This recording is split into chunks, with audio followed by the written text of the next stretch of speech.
This is Wednesday, September 28th. It's Wake Up and Smell the Coffee call, and we have a very special guest. And maybe every 4 to 6 weeks, we try to bring Mr. Kenneth Schortgen out on this call.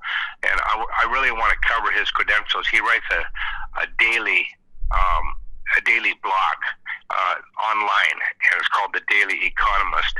And his background, and I'm just going to put this out there, he is not a CPA or licensed financial advisor, but he is a historian in his primary field of study. He's an investor in the real world. He's got a very keen perspective on all facets of the financial world. He's owned his own business and corporation.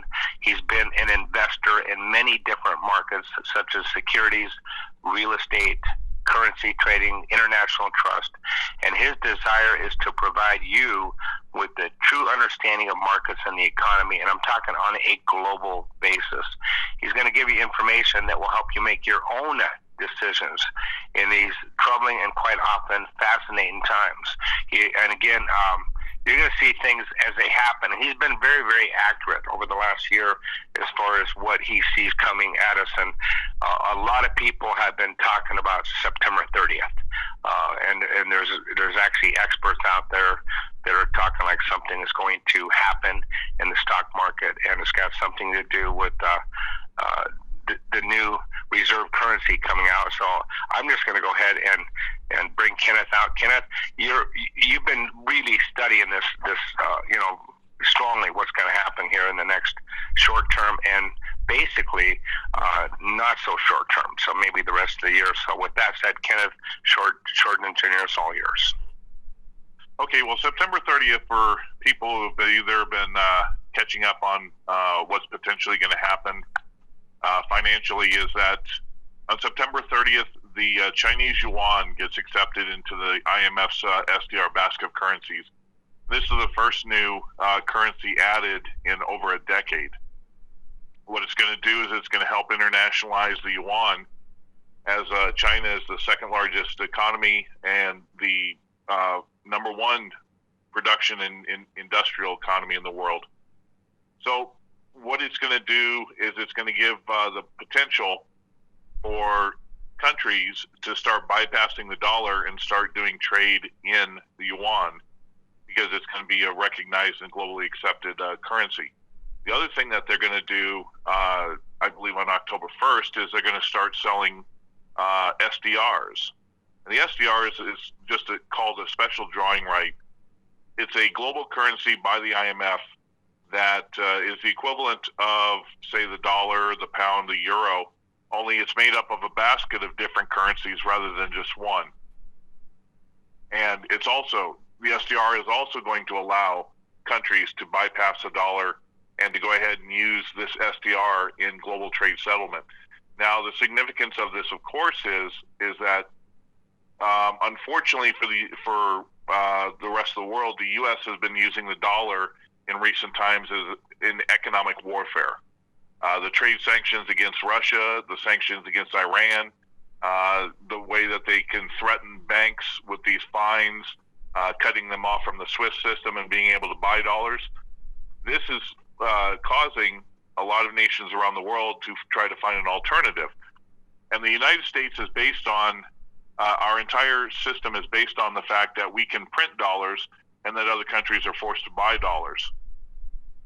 And if nations no longer want our dollars in trade, all of a sudden this great debt and all that we pretty much have for the U.S. empire goes by the wayside. It's all based on control of the global reserve currency in the dollar. That's why September 30th is a very significant day, because now we are going to have at least one, if not two more, potential global reserve currencies that nations can decide to choose to use, thus start. And right now there's of our $20 trillion in national debt, 14 trillion of it is offshore. Countries have to do it so they can buy oil, they can buy energy, they can buy commodities, food on the international. It's used in trade settlement. Well, if these nations don't really want to use the dollar anymore and they have an alternative, then they're going to start sending back those $14 trillion It's going to either the Fed is going to have to find a way to take those dollars off the market, which would of course cause deflation, and that's what they're desperate to stop. Or if those dollars come back, they're going to get into our general economy, and we're going to start seeing high inflation, if not hyperinflation. So many different things could be triggered by the events that happened on September 30th. I'm going to ask you, is it going to be something, in your expert opinion, something that happens like overnight or slowly? And what we're going to talk about, I think what you're going to talk about is the stock market and the price of gold and how that's going to affect everyday life. Sure. The chances are it's not going to be overnight, but there may be nations that are prepared once China starts having their own accepted reserve currency and the SDR, that you could have a number of countries that start doing it instantly and start sending their dollars back. There's an effect of the stock market. I wouldn't, we look at the stock market and they've done a very good job of propaganda into making the American people believe that the stock market is the economy. And that's one of the reasons why they keep it propped up and at near all-time record highs. The whole stock market is a bubble. It's artificially at overvalued levels. So anybody who's has their retirement funds, pensions, 401ks, or is playing in the stock market, right now it is pure speculation. Because once the Fed decides that they can't put any more money to prop up stocks, then the whole thing falls, 1,000 points, 2,000 points, 10,000 points. And that's what Jim Rickards has been saying recently about the financial calamity that's going to come September 30th. I always take that with a grain of salt, because somebody like Jim Rickards, he's an insider. He's done war games with the Pentagon, with the CIA. He's talked about the significance of what happens when, when the stock market crashes or another currency comes into play. So he may have insider information that I don't, and is making these calls that September 30th is going to be a financial calamity. For us, we've been trying to prepare for the past how many years, getting into gold, making sure our wealth is not stored in the banking system ever since 2008, or at least I would hope we would, and preparing in other ways, because right now it's not a matter of looking towards the collapse.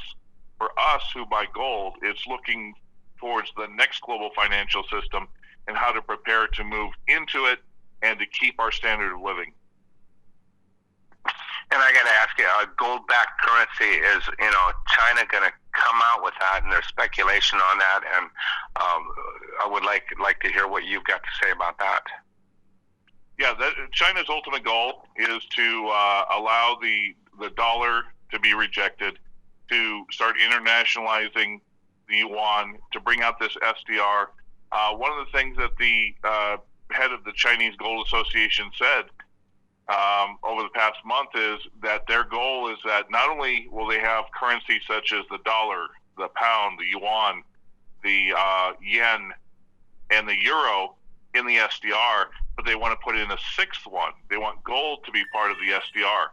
That happens, it becomes a trade currency. It eventually would become the global reserve currency.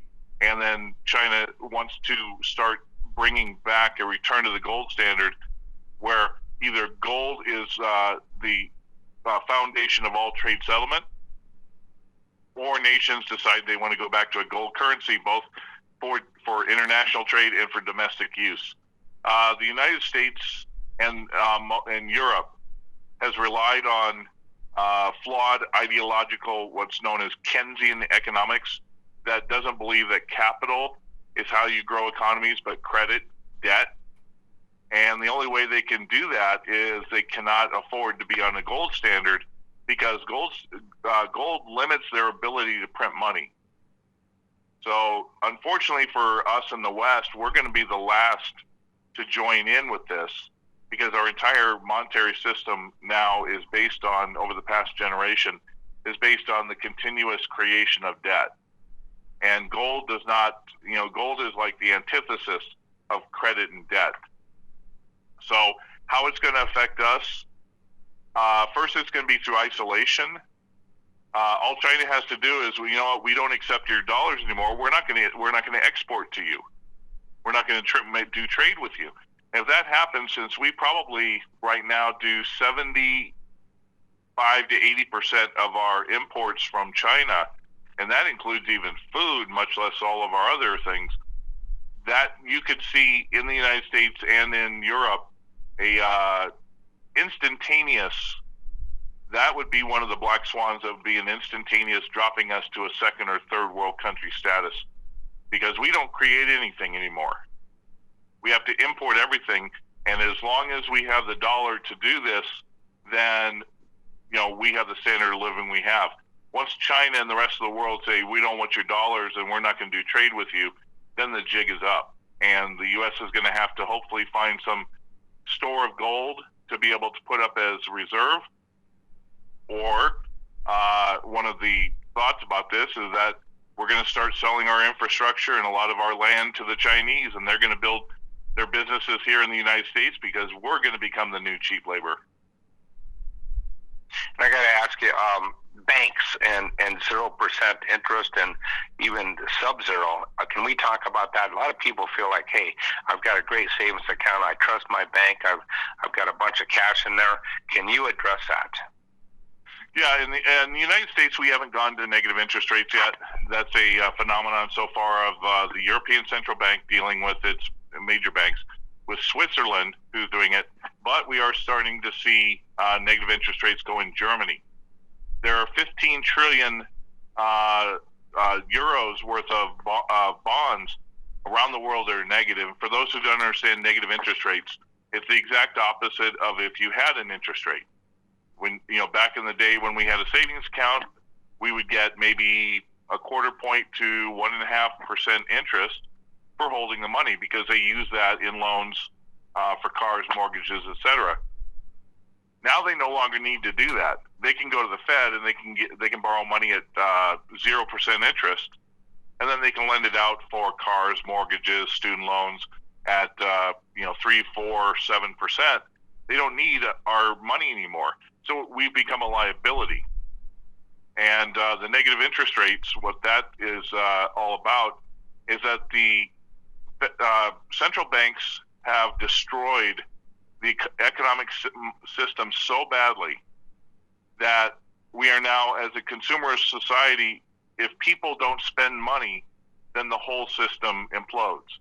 So negative interest rates force people to spend money, not to save money, and they will start taking money from your bank accounts at a certain point if you don't go out and actually spend it. Now, the smart thing to do, of course, would be to take all your money and buy gold before they start doing that.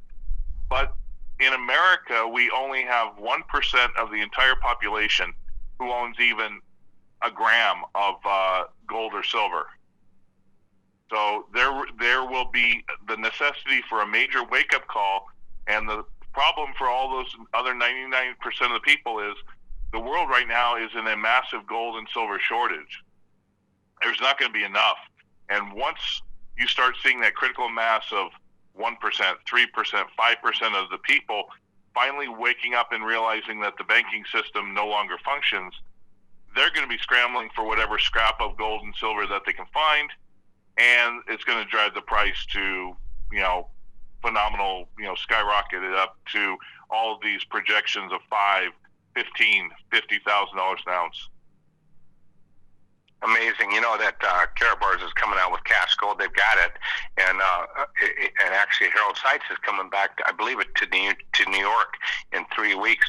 He actually gets to speak to the World Energy Commission, and there'll be people from all over the world there. So I'm excited about that. I think everybody in Karatbars is looking at the timing here. So I want to put it back at you as far as gold, and we're talking September 30th, and some people are thinking, gee, it's too late. The manipulation, and the United States and the government, they're pretty good at that.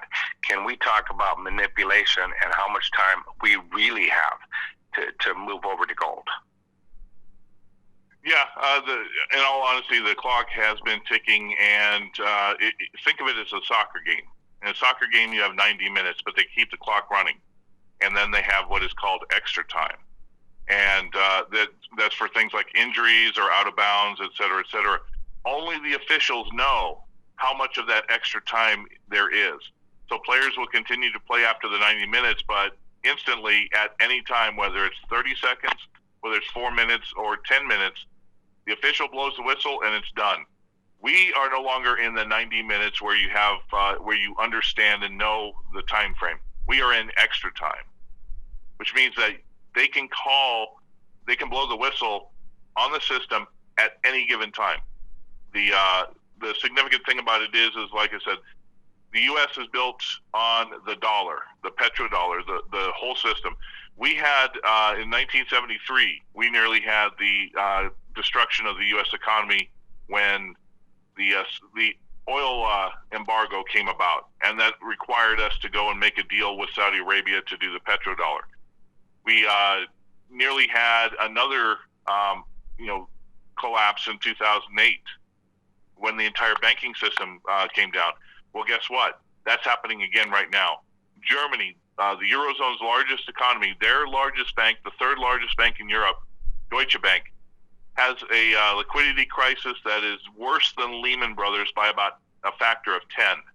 They have $40 trillion in liabilities that could collapse at any time. That happens, and right now the stock price is its lowest ever. It is on the verge of collapsing, and because of the political situation there's going to be no bailouts. The European Central Bank's not going to help them. Bail-ins are going to be limited because people don't have $40 trillion in their accounts, and that's going to start a domino effect. Well, guess what? We are heading up, something to pay attention to. We are heading up this weekend. It's going to be, I believe, Sunday. Yeah, Sunday. October 2nd is Elul 29. And for those who have been, we've talked about the Shemitah.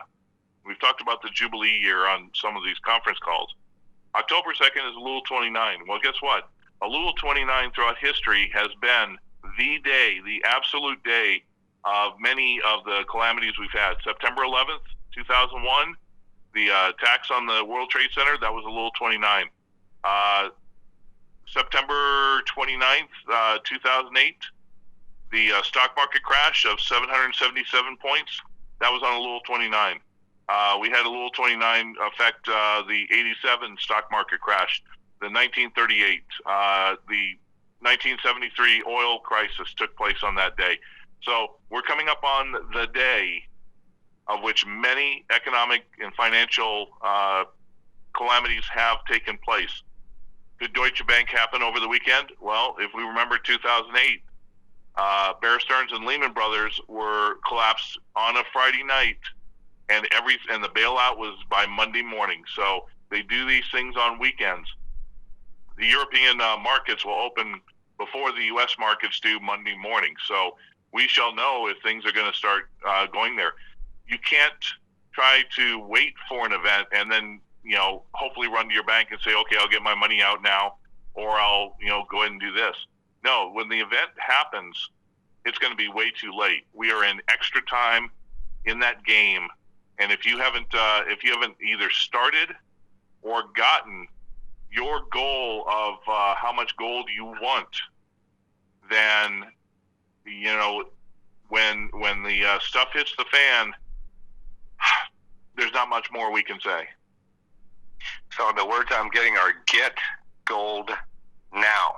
And the central banks are acquiring gold. And that's pretty interesting that why would banks, especially the central banks, acquire gold? Well, the central banks have been sellers of gold going back for the past 8 to 10 years. And primarily they were doing that to, one, protect the price of gold. As I said at the beginning, gold is the checks and balance of all fiat currencies, whether it's the dollar, yen, euro, etc. And in the West, we've been selling gold. In the East, they've been buying gold because you sell gold to increase the supply to try to drive the price down. If you remember, for those who've been around in 1980, When the gold price shot through, it's because there was inflation, stagflation of the dollar, and people didn't trust the financial system, and they were getting into gold, and the speculation drove it up. Well, Paul Volcker, the one who came in 1981 and drove interest rates to 21% to save the economy, he is quoted as saying at that time, the one thing I wish I had done was to manipulate the gold price. And so ever since Volcker said that in 81, that has been one of their primary things. To protect their system, they have to keep the gold price down, because the gold price reveals just how bad the financial system is. And they do this through the paper derivatives market in the COMEX and the London Gold Fix, but that is changing. The Shanghai Gold Exchange was opened last October. In April, they started of this year, they started functioning. Then not only that, if you take a look at the prices, the Shanghai Gold Exchange now is selling gold for about $2 to $4 or $2 to $7 more than the spot price out of the COMEX. They're starting to, break away from what the West, Western control over the gold price. It's going to start causing an arbitrage, and what that means is that investors are going to buy all the gold they can from the COMEX and the West, and then they're going to go sell it in Shanghai. And you'll see an absolute drain of any gold coming on here in the West, the U.S. and in London, and it's going to cause, obviously, a great shortage. So this is going on behind the scenes as well. And, interestingly enough, last month, the United States imported gold from Switzerland. So even our central banks are buying gold once again. They know what's coming. They're trying to protect themselves, but they're not going to tell everybody else like us to do the same. Okay, we're going to wrap this up, and I would like you to wrap it up with why Karatbar's gold, and we'll leave it at that, and we'll go ahead and wrap it up after that. Yeah, there's many different ways to buy gold, and I honestly believe in diversifying your precious metal outlook. But the thing about Karatbar's is Karatbar's is the best way to get affordable gold, have it stored for free, have access to it, and because it has a Amazon referral type business model, it's not only can you buy gold with the money you already have, but it's a business model that allows you to actually start accumulating gold at no cost. Okay, with that said, we're going to wrap this up.